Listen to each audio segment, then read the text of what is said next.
আর এবার যে ছবি দেখাবো, গঙ্গায় গাড়ি পড়ে বিপত্তি, নিমতলা ঘাট থেকে নদীতে গাড়ি, পুজো দিতে এসে গঙ্গায় তলিয়ে গেল গাড়ি। যে ছবি আপনারা দেখতে পাচ্ছেন, গঙ্গায় গাড়ি পড়ে বিপত্তি, নিমতলা ঘাট থেকে নদীতে পড়ে যায় গাড়ি। আমাদের সঙ্গে রয়েছেন প্রতিনিধি অর্পিতা। অর্পিতা, গাড়িতে সেই সময় কারা কারা ছিল, কি খবর পাচ্ছি, কিভাবে ঘটলো দুর্ঘটনা? দেখো, স্থানীয় এবং পুলিশ সূত্র থেকে যেটা জানতে পারছি যে নিমতলা ঘাটে আজকে সকালে একটি গাড়ি, সেখানে পরিবারের সদস্যরা গাড়ি নিয়ে আসে এবং সেখানে যে মন্দির রয়েছে তারা সেখানে পুজো দিতে গিয়েছিলেন এবং গাড়িটি নিউট্রালে ছিল, কিন্তু আচমকাই কিন্তু গাড়ির ভেতরে সেখানে একটি শিশুও ছিল। আচমকাই গাড়িটি কিন্তু একেবারে জলের তলায় কিন্তু তলিয়ে যায় এবং সেই সময় গাড়ি যখন ডুবে যায় সেই সময়তেই কিন্তু স্থানীয়রা চিৎকার করে। সঙ্গে সঙ্গে সেখানে কিন্তু পুলিশ এবং অন্যান্যরা তারা কিন্তু ছুটে আসে।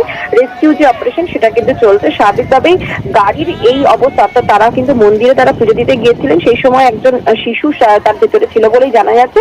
তার ফলে কিন্তু সেখান থেকে তাকে উদ্ধার করার জন্য তারা চেষ্টা করে এবং সেখান থেকে অর্থাৎ এই জল থেকে কিন্তু বের করা তারা কিন্তু চেষ্টা করে, কিন্তু কিভাবে তলিয়ে গেল সেই বিষয়টা কিন্তু খতিয়ে দেখা হচ্ছে। বেশ, অর্থাৎ এখনো পর্যন্ত উদ্ধার কাজ সেখানে চলছে। গাড়িতে একটি শিশু রয়েছে যে কারণে উদ্ধার কাজ এখনো পর্যন্ত চলছে।